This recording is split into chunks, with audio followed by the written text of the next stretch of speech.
What's up guys, it's Nacho here and we're back with another World Cup Mania video. In this spot we're having today, in the 4 games that happened, actually there's 4 matches on today. A lot of football matches to get through, but don't forget to subscribe and click that notification bell as well to watch my other videos and upcoming videos on the channel as well, just to make sure you know that content's coming up.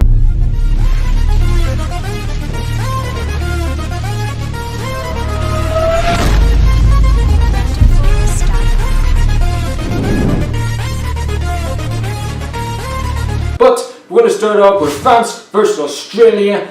You expect France to sort of win. Australia don't have the best crop of talented football players, but they're decent other teams. But France were atrocious. They were second best to every single. They were terrible, France. And the fact of the matter is, the blame is going at Deschamps' door big time, because you look at France. They got so many quality players, but look at just what are they, France right now? They're just there. They're a mid team. Like, we all know defensively they look an okay team, but that midfield today for France, Kante, Pogba and Tolisso were atrocious. And for me, the creativity in the midfield, I think they struggled today in creativity. Griezmann and Mbappe, the only ones offered anything going forward. Dembele didn't have a great game. But we're going to talk about VAR, which had penalties, which I'm going to talk a lot today in this video. But the first half was terrible. Mbappe had a couple of chances in the first half, so did Australia as well from a free kick. And the second half was the controversial moment. Was it a penalty? Yes, it was. Some people say it wasn't. Some people say it was. I thought it was a penalty. VAR. You saw the VAR. People say he got tamed out of the ball, but to be perfectly honest, he's going to ground. He did bring Griezmann down. It was a penalty. Griezmann sticks in the corner for an absolutely outstanding finish. And then, amazing thing happened. Australia go up the other end, and then TD thought it was like basketball and somehow popped his hand up, and I don't know what he's doing. Australia get back in the game thanks to Jednak's free kick. No VAR needed. I don't know what TD was thinking of. And then Paul Pogba at the end with an absolutely outstanding finish with goal line technology in the back of the net. Australia were robbed, you could say. Technology effed them up in this game. I thought they were excellent on Australia. They were bang unlucky enough to get a point in the game, but France, who I thought were awful in this game in terms of performance, but just got out of jail with a late goal from Paul Pogba. But France, if they have any chance of doing well in this tournament, even win the World Cup, they have to definitely improve on what they shown today, because today they were appalling.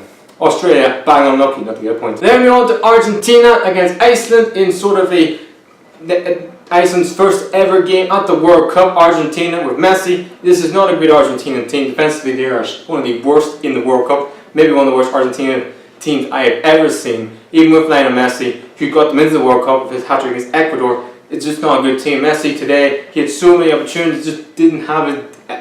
Didn't have it at today. He was really sort of thinking, okay, it's all on my shoulders. I have to carry the burden of this team because nobody else is doing it. Aguero scored a really good goal, but again, the goal from Iceland is bang average. It's terrible defending. Like these are Otamendi, who's had a very good season at Manchester City, but again, he's just so bad at defending. Rojo, not good enough. Willie Caballero, who is rubbish as a goalkeeper. I don't know what he's thinking of. And it's all over the place for them. And Iceland get their first ever goal at a World Cup, probably the biggest goal in the history of their ever. What an amazing achievement for them to even get to the World Cup. Is incredible. To score a goal against arguably one of the favourites, you could say arguably, I don't think they are, but against a team that are way higher than them, to have won 2 World Cups is astonishing for Iceland. And the second half was all Argentina. They pulled so many going forward. They brought on Higuain. They took the ball, Di Maria, who was a totally disgrace today. He was terrible for Argentina.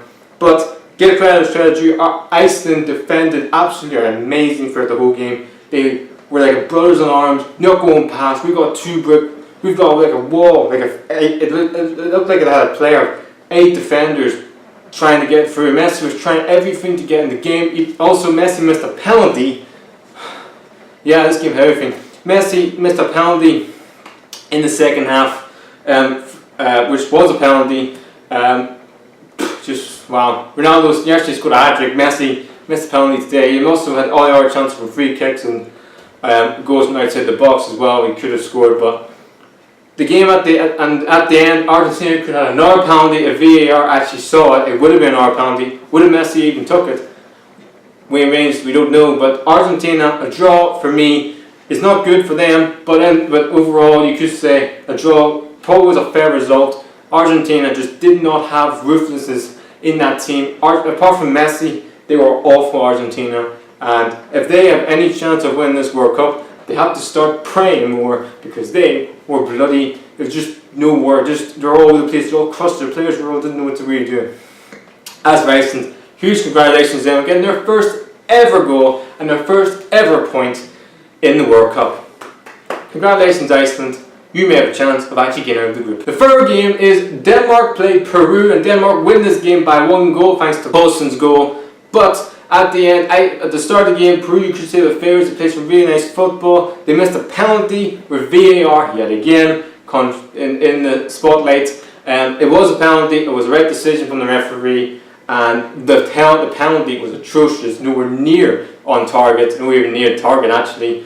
And at half-time was 0-0. The second half, Denmark definitely got better. Eriksson started to get into the game more, and on the counter-attack, Christian Eriksen got a beautiful pass into Poulsen. He had all the time in the world to pick what he wanted to do, slot it in the goal, and he did that. Beautiful finish, 1-0. Yes, Peru in the end had chances. A back heel from Guerrero came on, who's the all-time greatest ever, all-time goal scorer for Peru came on and offered a bit something different in the end. I got our chances from well. I also thought Croatia, who was excellent for Peru, was outstanding in the wing for Peru. He looks a real player and maybe one to watch in this World Cup. But Peru were hard done by. The penalty miss, yes, before half-time definitely hurt them. But if they play like they played today for Peru, they have definitely a chance of doing something in this World Cup. But it's going to be difficult to them. Denmark, massive win. They now sort of, along with France, get 2 big wins for those two nations. And they look reasonably settled. You should say they should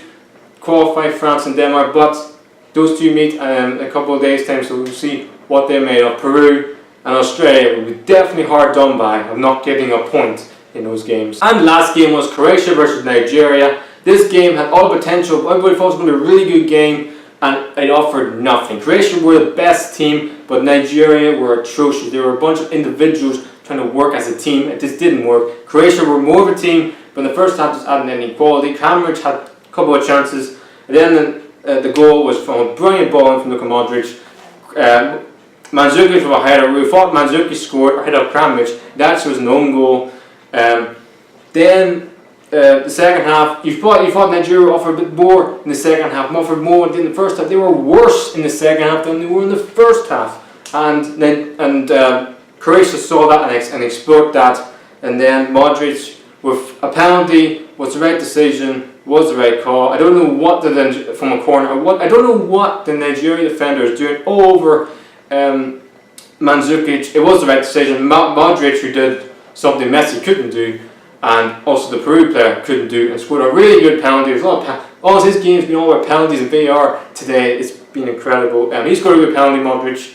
2-0 win. It could have been a 3-0 pass it to Perisic. It may have been 3. It could have been 4. Nigeria were atrocious, and for me, have let their nation down, because that was the worst performance I've ever seen an African team play at a World Cup for a long time. And for me, if Croatia had the shoot boots on and actually offered a bit more going forward, they could have won this game 4, 5, or maybe even 6. Nigeria were bang average and unlucky, very lucky. This game was a 2-0 defeat and not more than 2. So guys, then this World Cup Mania video. Hope you guys enjoyed it, and hope you guys are enjoying the World Cup so far. Yes, sort of the games today weren't as great as the game yesterday between Spain and Portugal, but we're watching games tomorrow, which is Germany, the world champions, playing against Mexico, who've had a horrific start to this World Cup with. I get on to that tomorrow.